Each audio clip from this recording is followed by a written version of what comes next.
Bismillahirrahmanirrahim. Assalamualaikum warahmatullahi wabarakatuh. Waalaikumsalam. Alhamdulillahirrabbilalamin. Assalatu wassalamu ala asrofil anbiya'i wal mursalin wa ala alihi wa sahbihi ajmain. Yang terhormat Ibu Kepala Sekolah SMP Negeri 3 Getasan, Ibu Sri Ariyanti SPD MPD. Yang kami hormati Bapak Wakil Kepala Sekolah SMP Negeri 3 Getasan, Bapak Selamat Widodo SPD.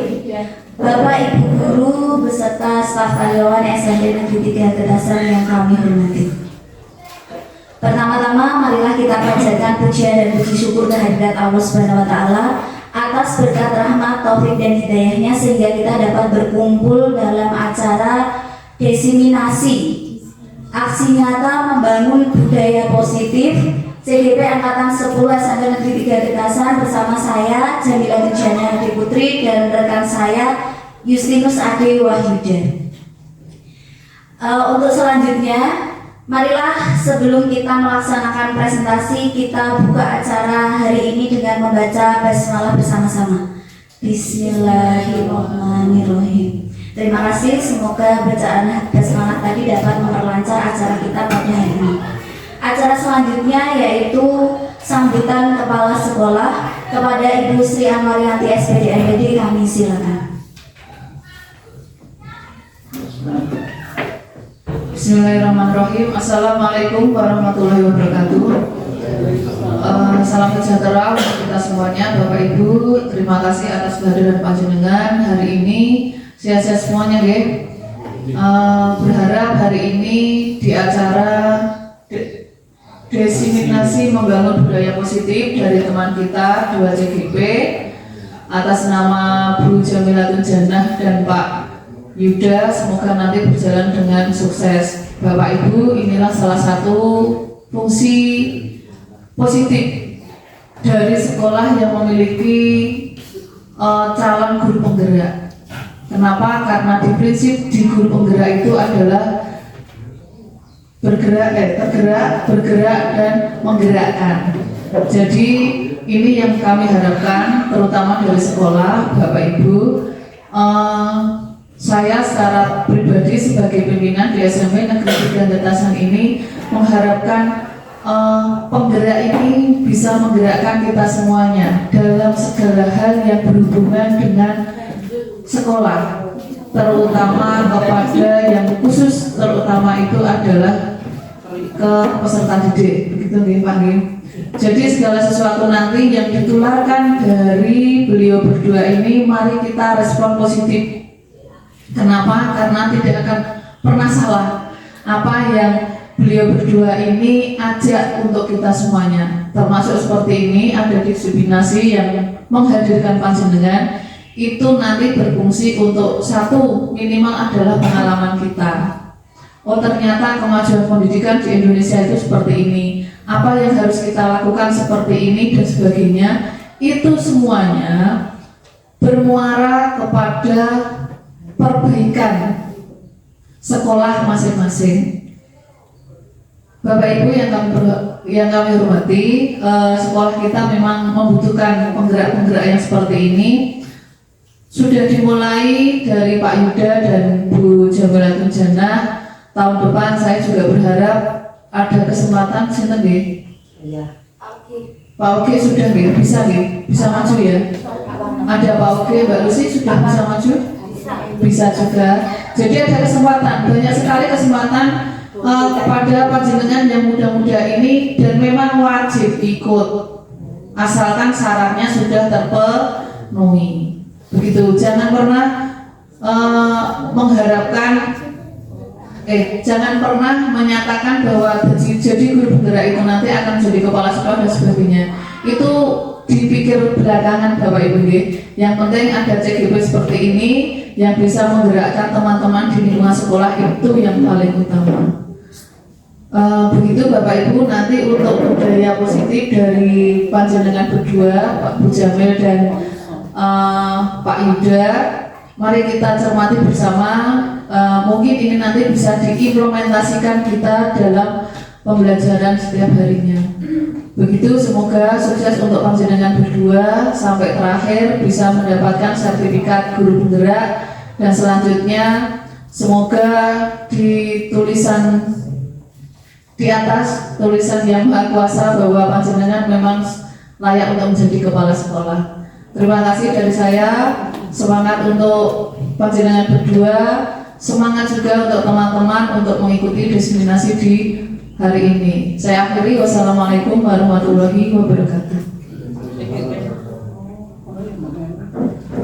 Baik, terima kasih Ibu Sri Anwariyanti SPJNPD yang sudah memberikan sambutan. Langsung saja Bapak Ibu, jadi kegiatan hari ini sebenarnya itu adalah group sharing. Jadi kami men-sharingkan atau berbagi pemahaman yang sudah kami terima ketika mempelajari modul 1.4 tentang budaya positif. Baik, Adi, kalau untuk slide selanjutnya. Oh iya, ini selanjutnya Pak Adi. Oke, kita mau ice breaking dulu. Kalau ice breaking mungkin dari Bu Jamil. Nah, silakan Bu Jamil maju ke depan. Kita akan mengikuti instruksi dari Bu Jamil. Monggo Bu Jamil. Oke, terima kasih Pak Yuda atas waktunya. Begini ya Bapak Ibu, sebelum kita mulai presentasi, ya sebenarnya hanya berbagi ya. Kita juga masih belajar, kita belajar bareng seperti itu ya. Jadi nanti kalau masih ada salah-salah ya kita bahas bersama-sama, mohon diluruskan seperti itu. Rasanya ya, karena saya guru bahasa Indonesia, kalau belum berpantun itu rasanya masih kurang gitu. Ya, saya pantun dulu, nanti Bapak Ibu bilang cakep gitu gitu. Oke, gitu. Tunggu Pak Widi, belum. Tunggu, sabar. Pergi ke pasar membeli tape. Jangan lupa membeli ikan. Jangan takut ikut CGP, karena CGP asik dan menyenangkan. Iya, itu tadi terinspirasi dari kata-katanya Ibu loh. Nanti itu bukan hanya saya dan Pak Yuda, jadi Bapak Ibu semua juga harus ikut CGP. CGP itu asik dan menyenangkan ya Pak. Jadi harus ikut ya. Batang mumet ya untuk nambah pengalaman. Kita mulai nih ice breakingnya. Gini Bapak Ibu, ice breakingnya agar relax ya sebelum kita masuk materinya tidak susah, jadi relax terus kita sampai akhir, tenang saja. Tapi ini biar tambah relax, Bapak Ibu boleh berdiri dulu. Mohon Bapak Ibu berdiri, kita mau ice breaking sebentar.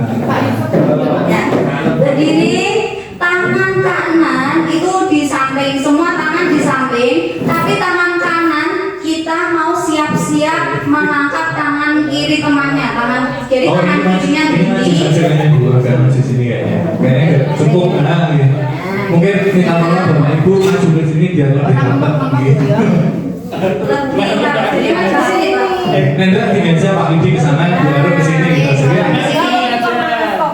Bu Arum merapat ke sini. Ya, tenang, nanti pemenangnya ada hadiah. Jadi permainannya seperti ini. Akan dibantu saja. Ya, jadi tangan kanan itu ke atas, tangan kiri menunjuk begini. Lah, nanti tangan kiri itu adalah Susi. Susi ini adalah seorang gadis cantik jelita. Jadi tugasnya, ini Pak Widi suka ini. Tugasnya adalah menangkap si Susi. Jadi ketika saya nanti bercerita kok menyebutkan kata Susi, lah tugasnya adalah menangkap Susi. Susinya ini tangkap. Tapi susi kita jangan sampai ditangkap orang lain. Paham ya Bapak Ibu?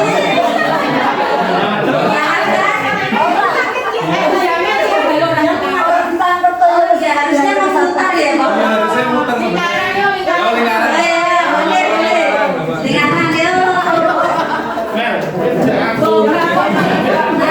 Ini harus merapat ya. Kita menangkap Susi ini. Ayo Susi, ya. Ya Susi. Berarti saya di tengah. Ya, jadi ini kan melingkar ya Bapak Ibu, melingkar. Nah, tangan kiri silakan menunjukkan Ya lebih merapat lagi, lebih merapat lagi. Oke, tangan kiri tunjukkan susinya. Ya, tangan kanan siap menangkap susi. Oke, akan dipandu oleh Bu Jamil. Silakan Bu Jamil. Jadi sudah tahu ya cluenya, ketika saya menyebutkan kata susi, maka tugasnya adalah menangkap tangan temannya. Sudah siap ya Bapak Ibu? Ya. Saya mulai bercerita. Di suatu desa hiduplah seorang janda. Wah, Pak Widi suka ini. Janda semakin terdepan ya. Janda itu bernama belum bernama Susan. Belum. Nah, Susan memiliki 2 anak kembar yang bernama Susi.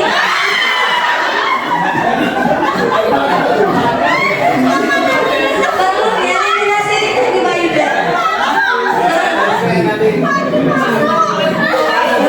Lanjut, ayo Bapak, dia siapa bingung. Oh ternyata ada yang susinya diumpet yang ngomong. Ya. Tadi kan anaknya bernama Susi dan Sulis. Setiap pagi Sulis selalu membantu ibunya mencuci piring, sedangkan Susi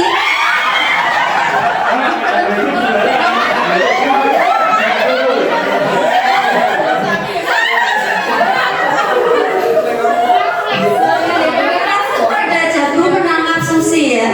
Tapi dia sudah berhasil menangkap Susi belum?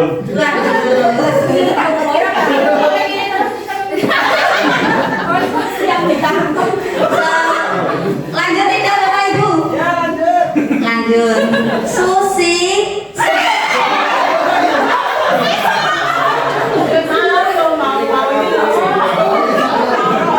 ya, ini sudah seru ya, kayaknya sudah pada semangat ya. Ya, sekarang boleh duduk. Terima kasih partisipasinya Bapak Ibu. Sudah bergembira ya. Saya mau memilih mana pemenangnya bingung. Ya, jadi Bapak Ibu, permainan itu bukan permainan sih, sederhana. Ini sudah saya terapkan dari kelas 7 sampai kelas 9 itu sering. Anak-anak itu ternyata dengan hal sederhana itu ternyata seru banget, kayak menemukan sesuatu yang menyenangkan. Nah itu mungkin nanti bisa hal kecil yang mungkin bisa dibagikan di kelas. Masih banyak sekali briefing itu sebenarnya. Langsung saja Bapak Ibu, untuk materi pertama akan disampaikan oleh Bu Jamil. Monggo Bu Jamil.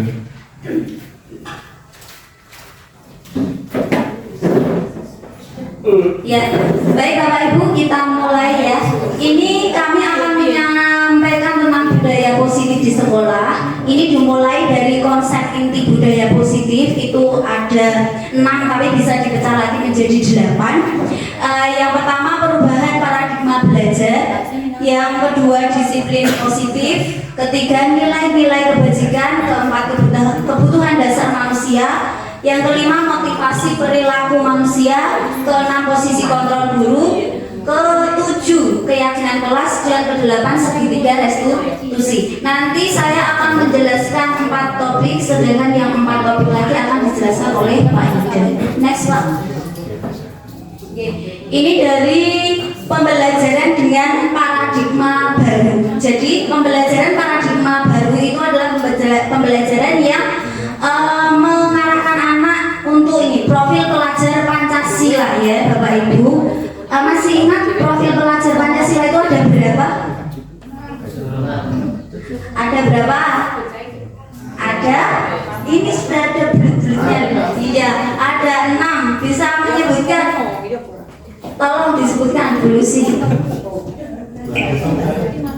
Kelihatan? Bergotong royong. Semua. Lanjut, Bu Bena. Kreatif. Berpikir kritis. Ya, bernalar kritis. Betul kita. Tidak apa-apa. Lanjut. Mandiri. Oke, bagus. Beriman. beriman dan bertakwa. Ya, Bineka kreatif berbineka. Global.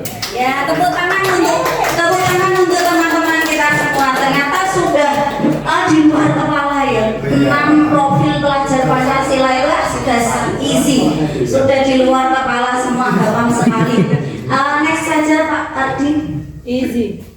Nah ini untuk itu ini mengubah paradigma stimulus respon ke pendekatan teori kontrol. Pada stimulus respon itu kan biasanya realitas kebutuhan kita sama, tapi teori kontrolnya itu realitas kebutuhan kita itu berbeda-beda ya. Tidak ada kebutuhan orang itu kan antara satu dengan yang lain itu berbeda-beda ya Bapak Ibu.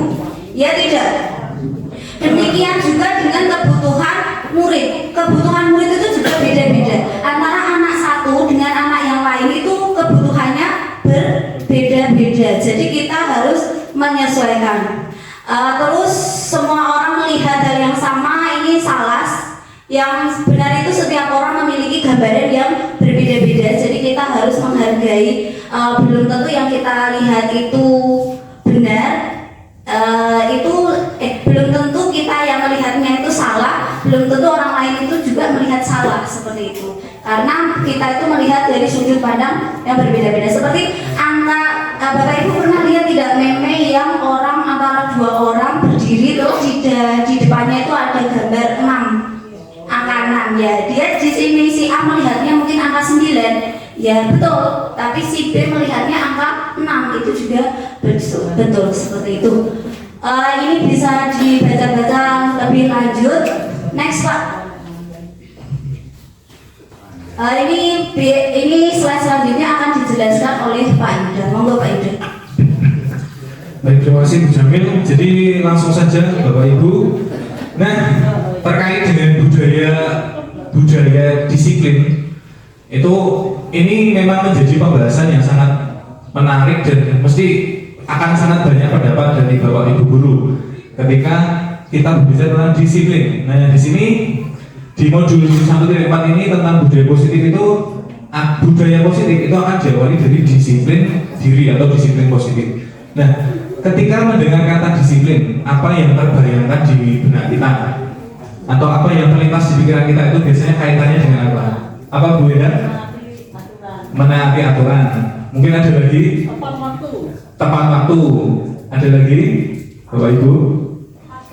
Apa Bu Eda? Patuh ya, patuh, tertib, itu taat, itu kalau kita bayangkan itu seperti menuju ke situasi yang tidak nyaman. Mungkin seperti itu ya Bapak Ibu. Kalau kita bayang-bayangkan atau kita rasakan. Selanjutnya Pak Haji.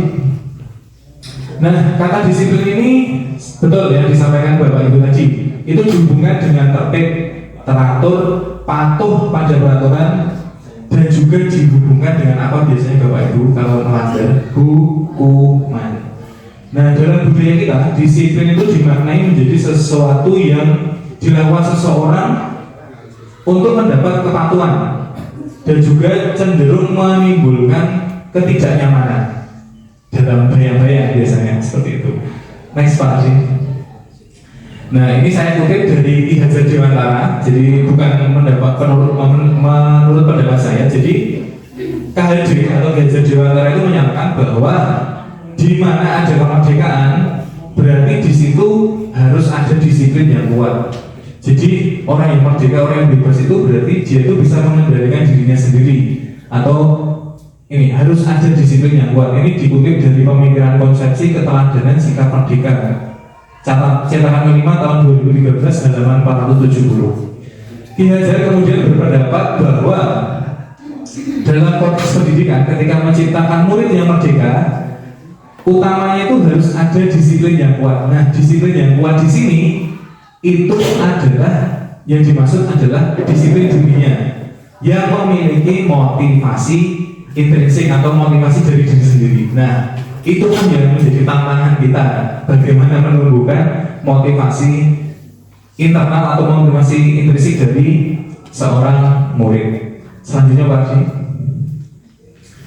Nah, di sini kita akan beralih ke kata disiplin yang ada bayang-bayang bahwa itu tuh suatu yang tidak nyaman ke disiplin yang positif.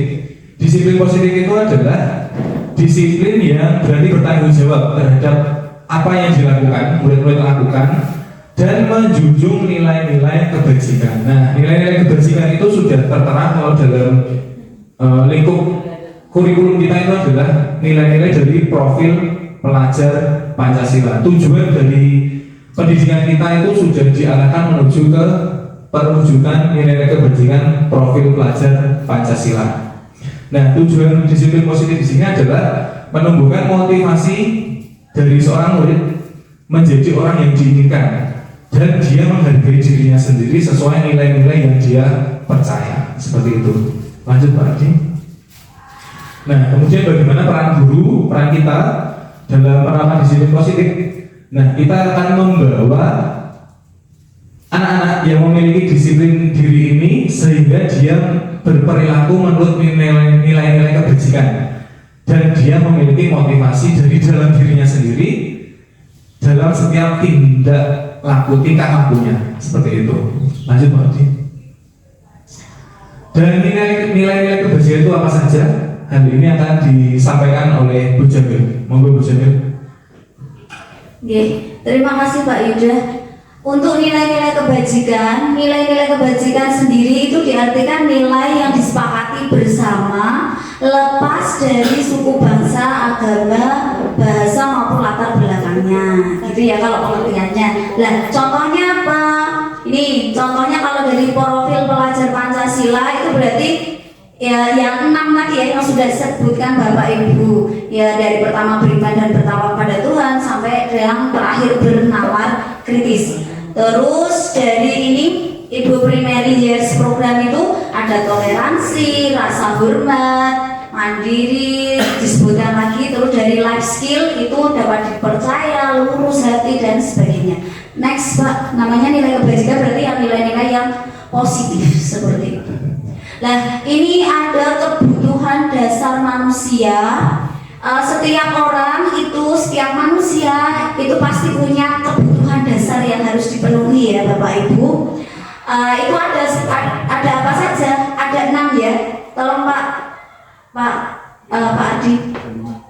Oh ada 5 ya, keliru. Ada 5 kebutuhan dasar manusia. Kenapa? Kan kita ya kadang sebagai guru menemukan seorang anak ya mungkin kalau dikandani ngeyel, bahkan akhir-akhir ini ada ya kita sebut inisialnya Chandra. Berarti bukan inisial ya, bukan inisial ya Bapak Ibu itu dikasih tahu kok ngeyel, sudah dikasih tahu mungkin Bapak Ibu sampai bosan ya. Lah itu mungkin Bapak Ibu itu si anak itu kebutuhan dasarnya ada yang belum terpenuhi. Kira-kira karena 5 kebutuhan dasar itu ada bertahan hidup, kasih sayang dan rasa diterima, penguasaan, kebebasan, kesenangan. Jadi kalau dari kasus murid kita tadi, kira-kira kebutuhan dasar yang mana yang belum terpenuhi? Iya, betul ya. Kalau menurut kita juga ya kasih sayang, karena kasih sayang dan rasa diterimanya tadi belum terpenuhi, akhirnya anak itu lebih cenderung mencari-cari apa ya suatu kegiatan yang menarik perhatian seperti itu. Demikian juga Bapak Ibu guru. Jadi 5 kebutuhan dasar itu bukan hanya dari guru saja, murid saja, tapi Bapak Ibu guru juga. Mungkin kalau Pak Widi seperti itu, ini mungkin ada 1 kebutuhan dasarnya yang belum terpenuhi. Kira-kira apa Pak? Kasih sayang juga. Perlu dikasih sayang, perlu disayang-sayang kayaknya ya kalau Pak Widi. Ya kita lanjut ya Bapak Ibu. Nah ini Pak Yuda, ini kembali ke topiknya Pak Yuda, monggo Pak Yuda silakan. Ya terima kasih Ibu Jamil. Jadi dari kebutuhan dasar manusia tadi kita sepakat ya Bapak Ibu, 5 kebutuhan dasar itu memang itu menjadi kebutuhan kita. Ada kesenangan, ada penguasaan, ada apa tadi Ibu Jamil? Bertahan hidup ya, tentang makan. Nah, bertahan hidup itu contoh kemarin yang saya dapat itu ketika seorang anak menyampaikan ke saya, lah kamu itu kalau di jam pembelajaran kok jajan ke kantin itu kenapa? Saya itu lapar banget Pak, belum sarapan. Nah, pelanggaran dari seorang anak itu kan juga termasuk pelanggaran ya, karena memang untuk memenuhi kebutuhan dasarnya. Salah satunya adalah untuk bertahan hidup dengan jajan ke kantin. Oke, lanjut tadi perilaku. Nah, kita masuk ke perilaku Bapak Ibu. Jadi bagaimana sebenarnya kita berperilaku dan mengapa kita itu melakukan segala sesuatu? Itu tentu ada alasannya. Tidak mungkin kita melakukan sesuatu tidak ada motivasinya. Nah, ada 3 hal yang melatar belakangi motivasi perilaku manusia. Yang pertama itu adalah 1, untuk menghindari ketidaknyamanan biasanya atau menghindari hukuman. Kemudian yang kedua itu adalah untuk mendapatkan penghargaan ataupun imbalan. Sepakat ya? Sepakat kayaknya karena itu sesuai teori. Kemudian yang ketiga ini adalah untuk menjadi orang yang mereka inginkan. Jadi ingin menjadi diri sendiri dan menghargai nilai-nilai yang mereka percaya atau nilai yang kita percaya. Nah, ini adalah tantangan dikaitkan dengan pemenuhan motivasi intrinsik dari seorang anak untuk menuju ke disiplin positif. Kita diharapkan melakukan yang ketiga ini untuk menjadikan mereka orang yang mereka ingini dan menghargai nilai-nilai kebaikan yang mereka percaya. Lanjut Pak Di. Nah, tentang pelanggaran yang biasa kita hadapi di sekolah. Dalam menjalankan peraturan kelas atau sekolah itu pasti ada situasi ketika kita melakukan pelanggaran dan harus ada sesuatu yang terjadi. Nah, biasanya yang terjadi di kita selama ini atau mungkin saya juga mengalami itu adalah kita langsung memberikan hukuman ataupun konsekuensi. Biasanya sih hukuman. Nah, sekarang mari kita diskusikan bersama perbedaan antara hukuman dan konsekuensi. Kira-kira apa Bapak Ibu? Pak Jinggen, kalau hukuman apa, kalau konsekuensi apa? Berbeda atau sama dulu beda? Beda. Menurut Bu Endang, perbedaannya di mana? Hukuman itu akibat yang diterima jika melanggar aturan. Oh, bagaimana Bu? Jadi hukuman itu akibat yang diterima jika melanggar sesuatu. hukuman itu adalah akibat yang diterima ketika melanggar sesuatu. Perbedaannya dengan konsekuensi Bu. Kalau konsekuensi bagaimana Bu Endang? Kalau konsekuensi itu saya. Ya, mungkin Bapak Ibu guru lain boleh membantu. Bu Lucy, kalau konsekuensi bagaimana Bu? Kalau konsekuensi itu sudah ada semacam perjanjian antara dua pihak. Jadi misalnya dia melakukan kesalahan, maka misalnya yang murid melakukan kesalahan, sebenarnya dia tahu, oh berarti saya melakukan kesalahan, saya harus berbuat ini, saya melakukan bukan ini. Oke, baik, terima kasih Bu Lucy. Terima kasih Bu Lucy. Pak Arsi mau menambahkan? Tidak. Ya. Betul kata Bu Endang dan juga Bu Lucy. Terima kasih atas pendapatnya. Jadi langsung saja slide selanjutnya Pak Adi. Perbedaan hukuman dan juga konsekuensi itu adalah hukuman itu biasanya itu tidak terencana. Misalkan anak datang terlambat atau anak keluar dari pembelajaran kita, sudah kamu langsung aja push up 10 kali atau lari keliling lapangan 15 kali. Nah, itu kan sebelumnya tidak kita sepakati dengan murid. Betul nggih Bapak Ibu? Jadi hukuman itu secara sederhana seperti itu. Kemudian hukuman ini bersifat satu arah, betul. Jadi ketika kita meminta anak telat ke kelas kita, langsung misalkan membersihkan. Jadi itu adalah suatu bentuk hukuman yang tidak disepakati dengan murid sebelumnya. Nah, konsekuensi itu adalah sesuatu yang akibat dari pelanggaran tetapi sudah disepakati sebelumnya. Jadi sebenarnya murid itu tahu bahwa ketika saya melakukan kesalahan atau pelanggaran itu akan berakibat apa. Nah, guru biasanya ini akan selalu memonitor ketika kita menerapkan konsekuensi. Selanjutnya Pak Arji. Nah, ini ada suatu teori dari Alfie Kohn. Ini bacanya gimana Bu Lucy? Punish by reward. Ya, punish by reward wawancara bla Maret tahun 95 mengemukakan bahwa penghargaan dan hukuman itu semuanya sebenarnya cara-cara mengontrol seseorang manusia. Dan ini dari teori ini itu adalah itu merusak potensi untuk belajarnya. Nah, bagaimana kok bisa dikatakan seperti itu? Penghargaan biasanya kalau kita bicara di konteks kelas nih, penghargaan ketika kita memberikan penghargaan kepada seorang murid, ada dikatakan oleh Alfikon ini, satu, penghargaan itu merusak hubungan. Menurut Bapak Ibu bagaimana ini? Penghargaan di kelas itu merusak hubungan. Setuju? Ada tanggapan tentang ini mungkin? Merusak hubungan itu kalau di teorinya itu dikatakan bahwa ketika orang yang tidak, anak yang misalkan ini peringkat 1, peringkat 2 dan yang tidak dapat peringkat, itu akan menimbulkan iri atau kecemburuan. Nah, itu yang dimaksud dari penghargaan merusak hubungan. Kemudian ada pendapat lagi bahwa penghargaan itu membatasi kreativitas. Ketika seorang murid diberi reward terus karena dia mendapatkan misal menggambar gambarnya dipajang terus. Nah, motivasi dari seorang anak nanti akan berorientasi pada ingin penghargaannya aja. Kreativitasnya akan berhenti.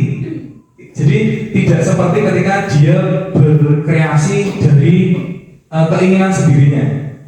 Karena sudah ada motivasi eksternal tadi, itu dia akan terbatas kreativitasnya. Ini menurut teori dari Alfikon. Satu lagi, Bapak Ibu, penghargaan sama dengan hukuman. Ya, jadi seperti ranking 1 tadi, bahwa orang yang tidak mendapat ranking itu dia akan merasa terhukum. Kalau dikaitkan dengan murid itu akan merasa terhukum. Mungkin ini alasan kenapa sekarang kurikulum Merdeka itu tidak ada sistem perankingan. Mungkin ini salah satunya. Seperti itu Bapak Ibu. Lanjut Pak Adi. Nah, respon kita sebagai guru ketika murid itu melakukan kesalahan, tindakan apa yang akan kita lakukan? Terus bagaimana respon kita sebaiknya kepada murid ketika mereka melakukan pelanggaran? Apa yang biasa kita lakukan selama ini? Mungkin dari Bu Erni, yang bisa kita lakukan apa Bu Erni ketika murid itu melakukan kesalahan atau pelanggaran? Biasanya yang kita secara umum aja lah, atau mungkin Bu Erni sendiri. Terima kasih. Kalau saya pribadi, kalau ada seorang murid yang melakukan pelanggaran, tentu akan saya beri hukuman juga, Pak. Ya, tentu saja hukuman itu hukuman yang mendidik dan kalau bisa yang membuat anak tersebut menjadi jerah dan tidak akan melakukan kesalahan lagi. Ya, terima kasih Bu Eni atas pendapatnya. Jadi biasanya itu kita ketika menemukan seorang murid yang melanggar peraturan ataupun kesepakatan itu kita menghukumnya, dan harapan kita itu murid itu tidak melanggar lagi. Begitu ya Bapak Ibu. Tetapi kadang saya sendiri pun atau mungkin Bapak Ibu juga merasakan kita tidak memikirkan bagaimana anak ini memperbaiki sikapnya, tetapi tidak hanya karena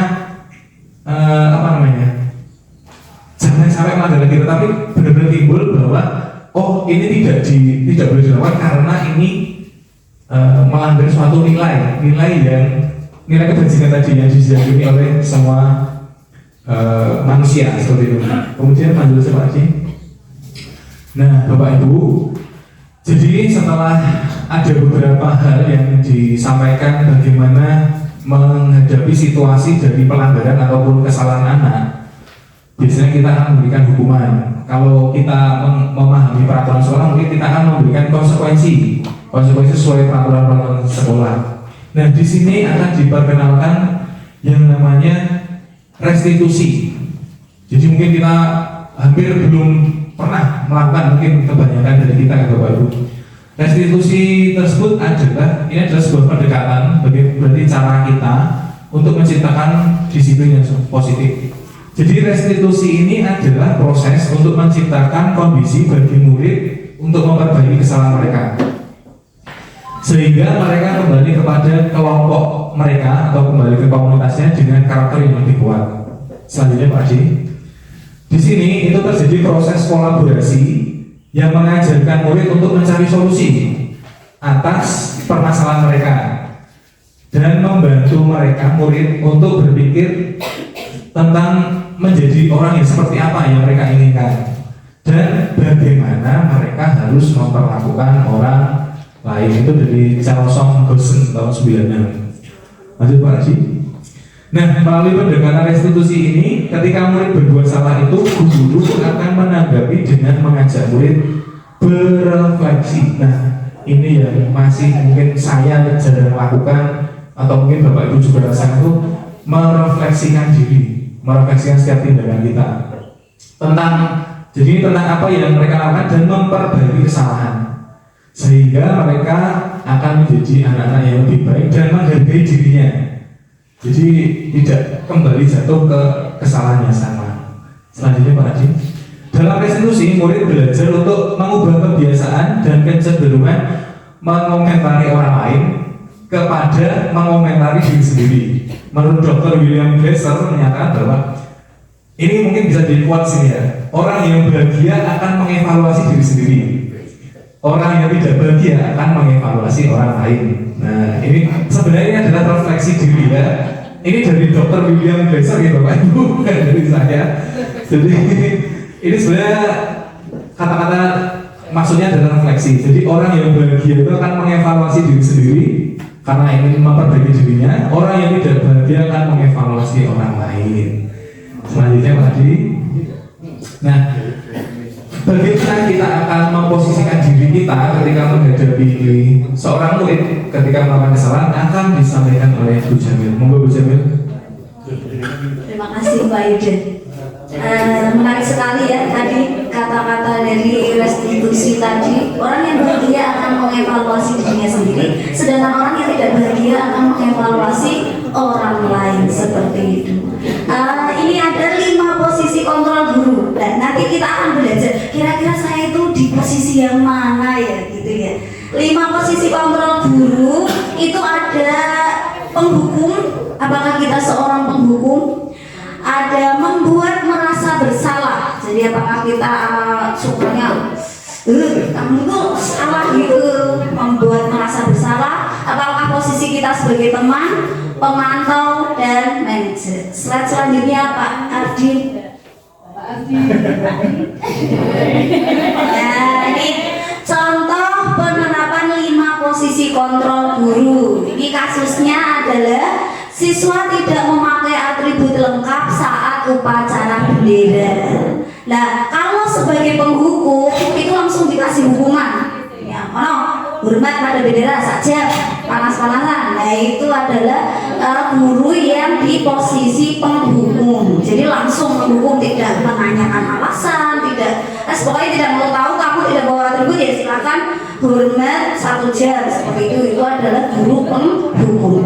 Kalau guru pembuat merasa bersalah itu masih agak lumayan. Berapa kali ibu bapak harus memberitahu kamu selalu saja mengecewakan ibu, gitu. Jadi dia masih agak lunak-lunak ya kalau membuat merasa bersalah ya, meskipun belum bagus. Selanjutnya Pak Adi, bagaimana kalau jadi teman? Posisinya sebagai teman itu kalimatnya seperti ini. Ayo dong ikuti aturan sekolah, tolong bantu ibu atau bapak ya, sekali ini saja. Ya sudah, tidak apa-apa, lain kali jangan sampai berbuat seperti ini lagi ya. Jadi lebih ke friendly, jadi tidak langsung membentak-bentak, langsung membunuh, tidak, tapi lebih ke teman. Kalau guru sebagai pemantau itu kalimatnya seperti ini. Kamu sudah melanggar peraturan sekolah, kamu tahu konsekuensinya. Jadi masih ada pertanyaan ya. Setelah upacara kamu beli atributnya ke koperasi dan jangan diulangi lagi. Itu adalah guru pemantau. Selanjutnya Pak Adi, nah ini adalah yang posisi manajer. Melihat tadi murid yang tidak memakai atribut, bagaimana? Apakah kamu tahu kesalahanmu? Kira-kira bagaimana kamu memperbaiki kesalahanmu? Jadi masih menanyakan, terus dia masih merefleksi kira-kira perbaikan selanjutnya itu seperti apa ya. Dari ke-5 posisi kontrol tadi, kira-kira posisi bapak ibu di mana? Tidak 5-5-nya, 5 loh, ada 5. Kira-kira di mana? Sudah ke-5-5-nya, alhamdulillah sudah pernah ya. Tapi untuk harapannya itu posisi kita adalah di manajer, gitu ya Bapak Ibu. Posisi kita sebagai guru itu yang paling bagus adalah memposisikan diri kita pada posisi manajer. Tidak boleh juga menghukum, membuat merasa bersalah, agak lumayan itu di teman dan pemantau. Tapi yang lebih bagus adalah di manajer. Nah ini coba Pak Disra. Nah coba kalau seperti ini, posisi kontrol apakah aku kalau kalimatnya seperti ini? Saya kecewa sekali dengan kamu. Kira-kira di mana Bapak Ibu dari 5 tadi? Iya betul ya, pembuat merasa bersalah. Tapi memang ya anak-anak kita itu memang beda-beda ya. Ada yang dibuat teman kontrol sudah manut, ada yang harus memang menghukum ya. Kita sebagai guru sebenarnya juga tidak mau menghukum, tapi memang dablek gitu ya, mau bagaimana lagi. Coba yang selanjutnya. Nah, kalau ini, apa rencanamu untuk menyelesaikan masalah ini? Ini berarti kita di posisi kontrolnya di mana, Bapak Ibu? Manager, ya betul, pinter-pinter. Selanjutnya, pinter semua ya. Tadi selanjutnya coba. Nah ini kalau, ayolah lakukan demi Bapak Ibu ya. Berarti ini posisi kontrol di teman. Wah hebat ya. Baik, mungkin itu ya. Selanjutnya tadi ya ini segitiga restitusi akan disampaikan oleh Pak Ida. Monggo Pak Ida. Baik, terima kasih Bu Jamil. Jadi di posisi kontrol tadi itu sebenarnya kita melihat situasi juga Bapak Ibu, tidak semua kejadian anak ataupun kondisi anak itu diterapkan manajer semua, itu sebenarnya tidak bisa. Jadi memang mungkin ada penghukum, tapi harapannya dari saya belajar modul itu, hukuman itu adalah alternatif paling akhir. Yang diharapkan itu adalah posisi manajer, bagaimana anak itu berefleksi untuk memperbaiki diri. Itu teorinya Bapak Ibu ya. Nanti mungkin bisa kita coba terapkan. Nah, tentang restitusi tadi, restitusi itu adalah suatu pendekatan untuk memperbaiki diri murid. Nah, dikenalkan oleh Jane Gossen dalam bukunya Restitution, gimana Bu?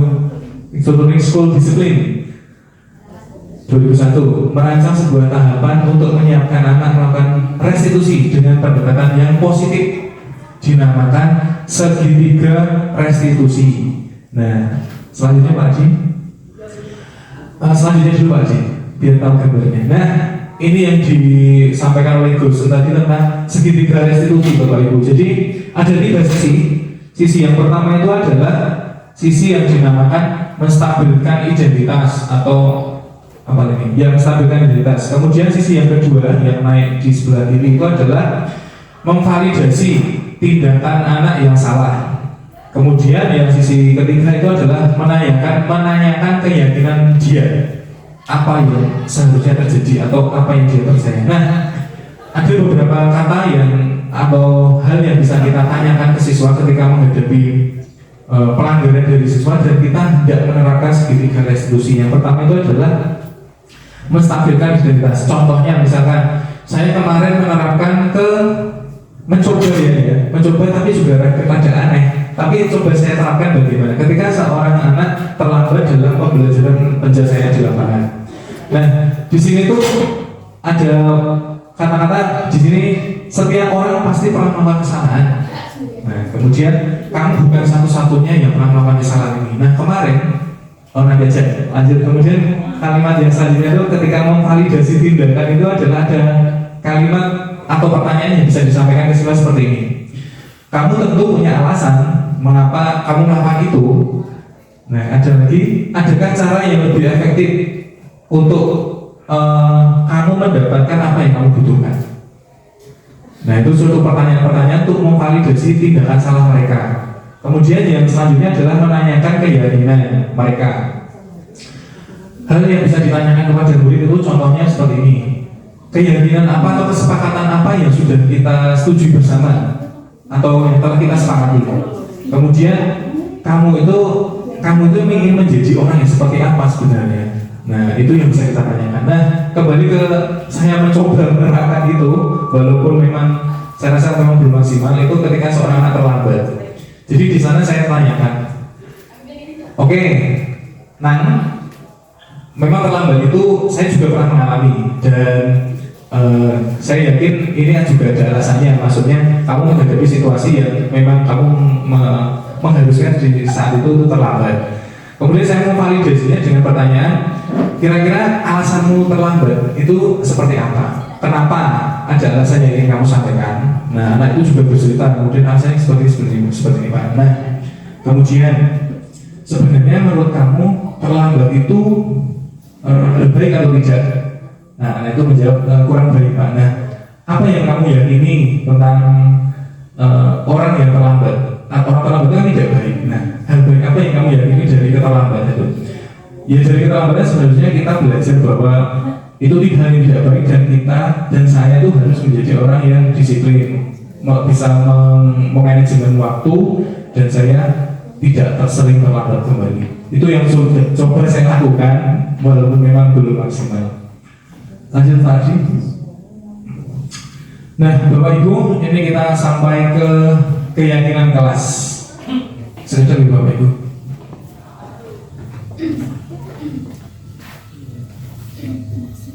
Masih.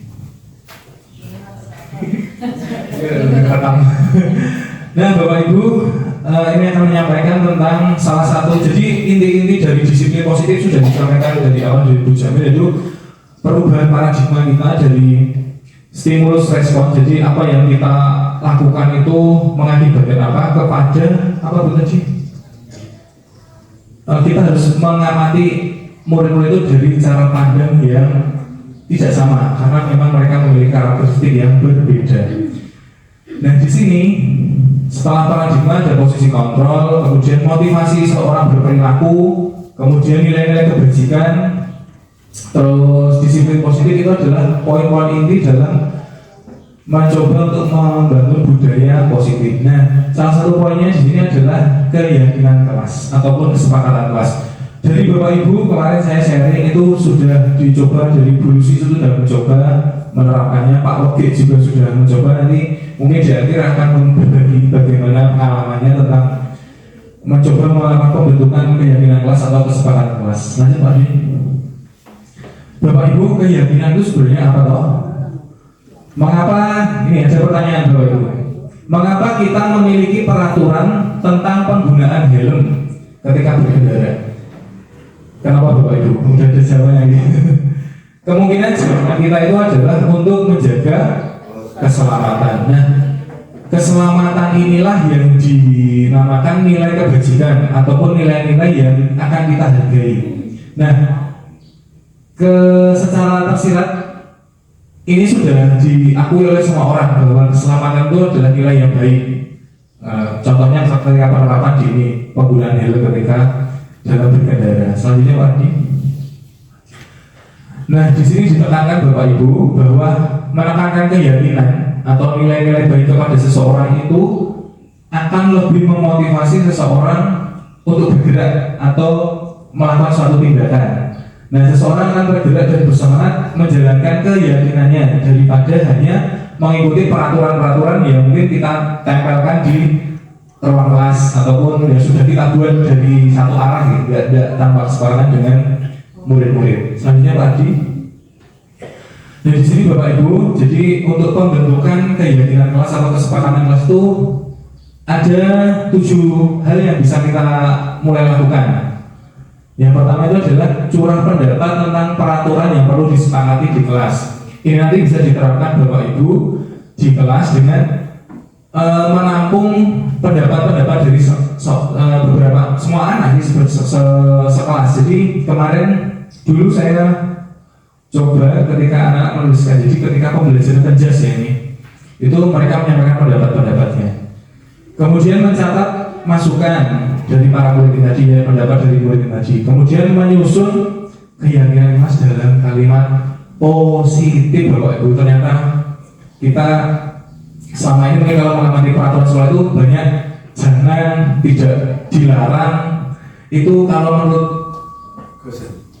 bukan dosen lagi Pak, dari modul itu tidak diperkenankan. Jadi kita harus membawa apa namanya yang negatif-negatif itu ke arah yang positif. Jadi kesan-kesan negatif itu seperti dihilangkan agar kita menumbuhkan hal yang positif.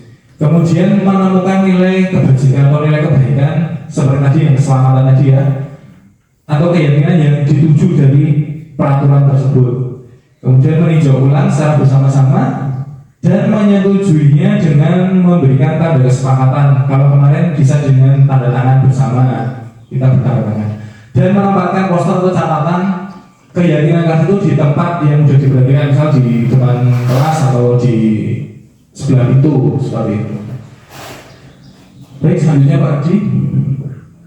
Nah, ini yang kemarin coba saya terapkan, nanti bisa diskusi aja Pak Haji. Jadi ini kegiatan curah pendapat ataupun anak-anak itu menyampaikan pendapat-pendapat mereka tentang hal yang perlu disepakati atau peraturan yang menurut mereka itu ingin dirasakan oleh mereka ketika jam pembelajaran olahraga. Ini kemarin saya coba lakukan dengan memberikan post-it kepada anak-anak. Kemudian mereka menuliskan apa harapannya ketika pembelajaran berjas, seperti itu.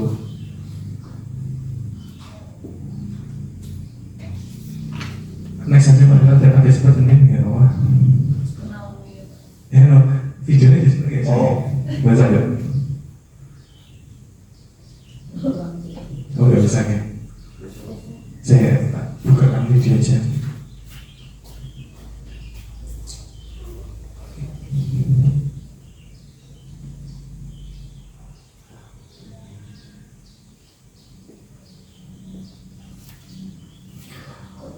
Nah ini membuat curah pendapat, kemudian agak di skip aja loh, nggak apa-apa Pak Haji. Kemudian mereka menempelkannya di papan tulis. Saya memakainya papan tulis gitu loh. Jadi posisinya saya tempel ke papan tulis dari semua pendapat anak-anak dan mereka membacakannya satu persatu karena ada beberapa yang sama. Jadi akan dikelompokkan. Selanjutnya agak di skip nanti Pak Haji.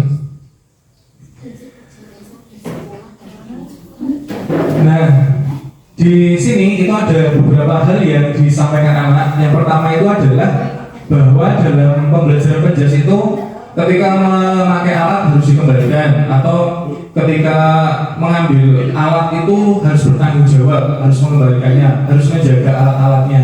Itu ada tentang ini. Terus ada lagi ketika olahraga itu harus semuanya itu harus pakai seragam, jangan satu orang tidak pakai seragam, itu menimbulkan keirian ternyata Bapak Ibu dari anak-anak itu. Terus ada lagi, nah ini yang paling banyak, itu adalah tidak boleh membuli ketika temannya tidak bisa melakukan gerakan, karena biasanya itu akan timbul teman-teman yang guyoni atau ngejek atau gimana. Kalau depan orang lurus malah bullying yang sampai, nah itu ternyata itu dirasakan anak-anak dan mereka mencurahkan pendapatnya seperti itu. Dilarang, jangan membuli saat teman melakukan gerakan atau apalagi tadi.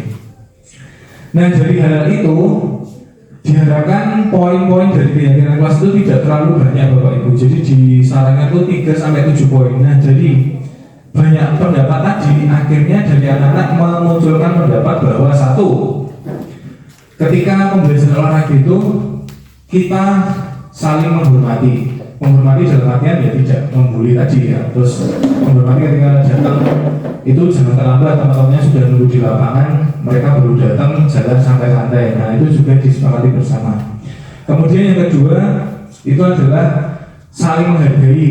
Menghargai itu kembali lagi ketika temannya sedang mencoba melakukan gerakan itu mohon jangan dibully, terutama dari anak-anak perempuan ya, karena kebanyakan untuk keterampilan itu kesulitan di perempuan. Selanjutnya adalah tentang pengembalian alat dan pemakaian lapangan dan lain-lain. Itu adalah kelas 8C gitu, itu bertanggung jawab terhadap setiap tindakan. Maksudnya adalah ketika mengambil alat dia dikembalikan, ketika merusakkan alat juga melaporkannya kepada Bapak Ibu guru. Dan yang terakhir adalah saling support atau mendukung. Ini kata-kata dari anak saya tulis gitu aja. Saling support artinya ketika temannya susah melakukan gerakan itu mohon dibantu, mohon bantuannya. Nah, setelah selesai ini boleh dipasang Bapak Ibu di poster maupun dicetak, dipasang di kelas. Dan ini beberapa pendapat dari anak-anak. Ini Evi, bentar, tadi tak ingatkan dulu. Dia menyampaikan bahwa di kegiatan itu dia bisa curhat mengatakan isi hatinya ketika belajar itu inginnya seperti ini. Nah di situ dia berharap biar ketika kita menjalankan 4 keyakinan kelas tadi itu suasana kelas itu jadi nyaman. Seperti intinya seperti tadi Evi. Lanjut lagi Pak Haji. Kayaknya ini Novita itu tadi menyampaikan bahwa ketika pembelajaran berjelas dengan menjalankan 4 hal tadi, 4 keyakinan itu, semoga kelas itu lebih ya sama sih nyaman ya. Jadi tidak ada kasus pembulian, saling menghargai seperti itu. Ini Bayu juga hampir sama. Dan itu adalah respon dari anak-anak tentang pembuatan keyakinan kelas dan juga harapannya penerapannya ke depan. Seperti itu Bapak Ibu. Kemudian ke PPT lagi ini pagi. Next saja nih. Nah, ini refleksi dari refleksi saya ya. Jadi peristiwanya itu adalah tentang saat itu saya membuat keyakinan kelas dengan anak-anak kelas 8C. Kemudian mereka itu mencurahkan pendapatnya, menyepakati bersama tentang keyakinan-keyakinan yang diharapkan mereka dijalankan di kelas saat pembelajaran berjas. Kemudian perasaan saya itu, saya juga merasa senang dan juga antusias ketika anak-anak itu banyak sekali mengungkapkan pendapatnya. Pak, ketika penjelasan jangan gini, harapannya seperti ini ya. Jangan ada pembulian, jangan ada teman-teman tuh mendukung atau membantu kalau lagi melakukan gerakan. Nah, pembelajaran saya dapat itu adalah saya lebih memahami bahwa murid-murid itu memerlukan ruang untuk mencurahkan pendapatnya dan harapannya sehingga terwujud suasana pembelajaran yang nyaman. Kemudian penerapan saya ke depan itu saya akan lebih banyak mendengar pendapat maupun curahan hati anak tentang dan juga menyediakan apa yang mereka butuhkan. Dalam artian ketika penjas saya akan mengamati ketika mereka membutuhkan waktu lebih banyak untuk berlatih, mungkin saya akan coba terapkan seperti itu. Selanjutnya Pak Haji, terakhir mungkin. Oke, rencana perdagangan saya aktif menerapkan keyakinan kelas khususnya dalam pembelajaran di mata pelajaran yang saya ampu PJOK, kemudian mengingatkan dan mengevaluasi secara bijak tentang keyakinan kelas yang dijalani murid, memperhatikan dan menindaklanjuti setiap pendapat dan harapan murid dalam pembelajaran, menerapkan pendekatan restitusi terhadap murid yang menghadapi situasi salah ketika melanggar keyakinan kelas. Jadi di kesimpulannya adalah keyakinan kelas ini itu salah satu ya Bapak, itu salah satu pendekatan untuk menumbuhkan budaya positif di lingkungan sekolah kita. Itu yang dapat saya sampaikan. Mungkin terakhir lagi, coba next lagi Pak. Oke, terima kasih Bapak Ibu. Mungkin Bu Jamil untuk menutup kegiatan dan juga sesi pertanyaan kalau mungkin ada, dipersilakan. Oke, terima kasih Pak Yuda. Monggo Bapak Ibu kalau ada yang ingin ditanyakan atau ditanggapi boleh. Ada bukan? Kalau tidak ada akan saya tutup ya Bapak Ibu. Kalau ada salah kata dari demikian pemaparan saya dan Pak Yuda. Kalau ada salah kami mohon maaf. Tapi kalau ada sayang mohon diungkapkan. Kami akhirinya wabillahi taufiq. Wassalamualaikum warahmatullahi wabarakatuh. Terima kasih Bapak Ibu atas waktunya. Semoga ini menjadi hal baik yang boleh kami bagikan kepada Bapak Ibu. Dan harapannya mari kita bersama-sama untuk mulai membangun budaya yang positif dari diri kita sendiri Bapak Ibu. Karena memang perubahan itu dimulai dari diri kita masing-masing dulu. Seperti itu, terima kasih. Selamat siang.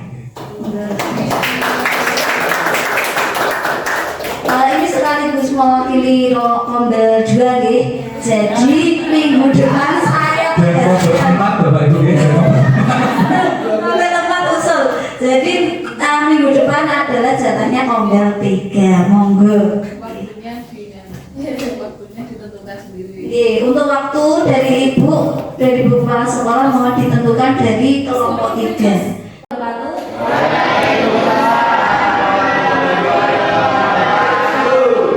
Ya, setelah dengan Mujamil belajar bahasa Indonesia, tapi sebelum Mujamil memasuki pelajaran ke materi, Mujamil mau tanya dulu, siapa di kelas ini yang pernah melanggar peraturan sekolah? Pastinya ya, karena sudah pernah melakukan pelanggaran apa yang pernah kamu bolos pelajaran saat apa ya? Ya, intinya mau bolos pelajaran sebentar. Kamu masnya? Disuruh tiket, tapi bolos tiket. Ya, disuruh tiket dan mau pikir sudah melanggar peraturan ya. Apa? Sudah pernah apa lagi? berangkat setelah kelas sama sering jadi waktu jam pas mau jajan di kantin. Sering terlambat, terus waktu pelajaran kamu melanggar peraturan. Kamu kenapa lagi kamu bolos? Kenapa kamu kok melanggar? Ngantuk sama malas. Malas. Tapi kamu terpaksa tidak kalau melakukan peraturan sekolah itu. Terpaksa tidak. Kak, intinya kamu malas, namun berarti kamu menjalankan peraturan yang ada di sekolah ini. Berarti kenapa sih harus pagi-pagi on time datang gitu kan? Berarti kan malas, masih ngantuk gitu ya. Terus alasanmu kenapa kamu malas juga?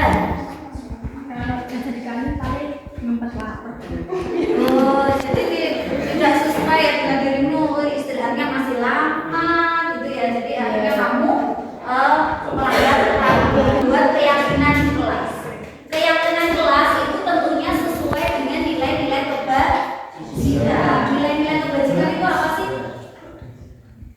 Kira-kira positif apa negatif kalau nilai-nilai kebajikan? Positif. Namanya nilai-nilai kebajikan itu ya positif. Dan itu sesuai dengan keyakinan kelas, berarti sesuai dengan dirimu. Ketika kamu sudah membuat keyakinan kelas, itu kan sesuai dengan dirimu. Kan yang buat juga kamu, yang menyepakati adalah dirimu. Jadi harapannya nanti kamu tidak malas lagi, tidak melanggar lagi. Kalau tadi kan membuat sekolah toh, jadi kamu menjalankan itu seperti terpaksa. Nah, karena ini sudah disepakati bersama menjadi sebuah keyakinan kelas, khususnya pada mata pelajaran bahasa Indonesia, maka diharapkan kamu menjalankannya dengan ikhlas. Ya, siapa anak? Ya, ini dijelaskan keyakinan apa ya yang saya tidak terpaksa seperti saya harus saling menghargai jika berbeda pendapat, terus jujur, on time, ya, tidak terlambat seperti itu. Ya, ya, beri anak-anak ini sudah dibagi. Nanti silakan kalian tulis nilai-nilai kebajikan kalian yang akan menjadi keyakinan kelas kita. Ya, silakan ditulis teman-teman.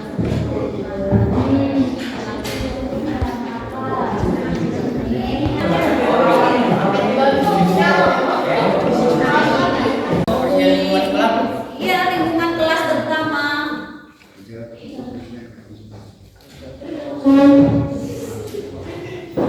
Tanggung jawab terhadap tugas. Jadi kalau diberikan PR, kalau itu yang kerja rumah, ya dikerjakan di rumah, jangan di sekolah. Berarti itu sudah menunjukkan kamu tidak tanggung jawab. Tidak terlambat masuk kelas. Jadi ketika sudah istirahat, sudah selesai waktunya pelajaran ya, cepat-cepat masuk kelas.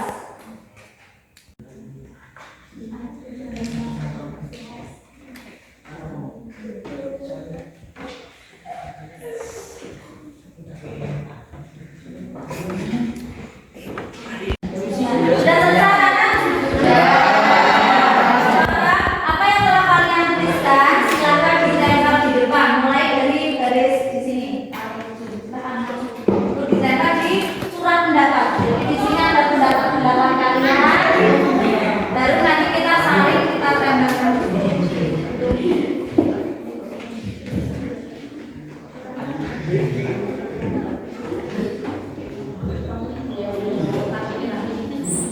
Ya, baris selanjutnya silakan masuk.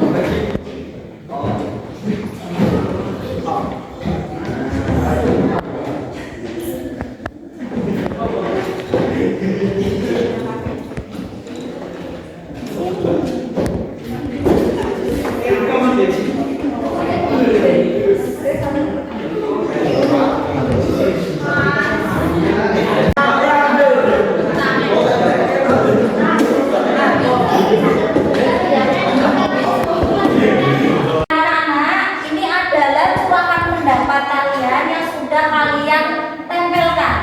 Lah, apakah ini sudah sesuai dengan nilai-nilai kebajikan yang akan menjadi keyakinan kelas kalian? Apakah sudah apa belum? Kalau sudah, makanya kita saring dulu. Nanti Bu Jamil akan tunjuk satu orang untuk membantu Bu Jamil. Ketika kita dibacakan kalau sudah sesuai dengan nilai-nilai kebajikan, akan menjadi keyakinan kelas ditempel di sini. Ya, coba Mbak lihat maksud. Ya, coba dibaca. Saling menghormati pendapat apakah sudah sesuai? Ya, boleh ditempel di sana ya. Tidak terlambat masuk kelas. Sesuai dan tidak sama. Jadi ditempel.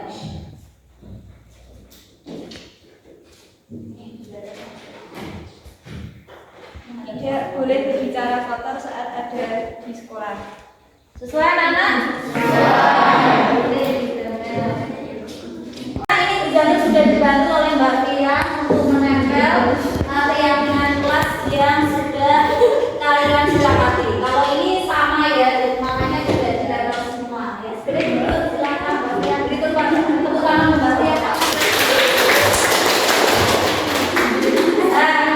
Ini anak-anak, karena ini keyakinan kita sudah dapat ya beberapa ini 6, 7, 8, 9. Ada 9 keyakinan kelas yang telah kalian rumuskan.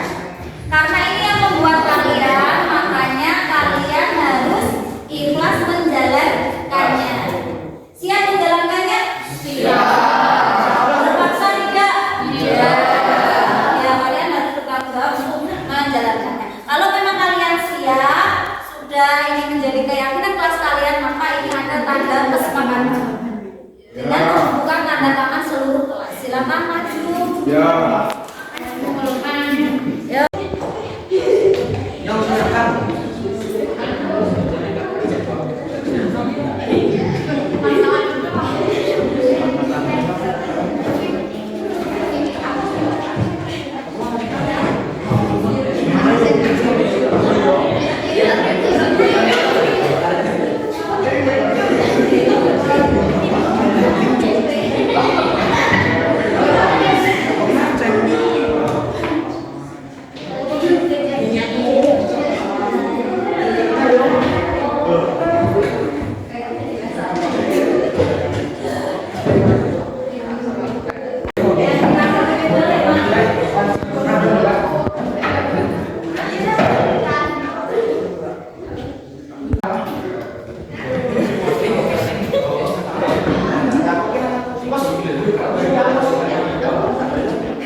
Jadi adanya keyakinan kelas yang sudah disepakati bersama, saya setuju. Semoga kelas saya bisa kedepannya satu, menghormati, bertanggung jawab, saling support dan menghargai. Terima kasih. Jadi dengan adanya keyakinan kelas, saya harap kelas kami bisa saling membantu, mendukung, menghormati dan bertanggung jawab. Terima kasih. Jadi dengan kegiatan pembentukan keyakinan kelas saya setuju karena saya dapat mencurahkan isi hati saya dan saya dapat mengetahui isi hati teman-teman saya sehingga kita dapat menyepakati bertanggung jawab, menghormati satu sama lain, menghargai satu sama lain dan saling mendukung atau mensupport satu sama lain. Harapan saya semoga pembelajaran di kelas nyaman. Terima kasih.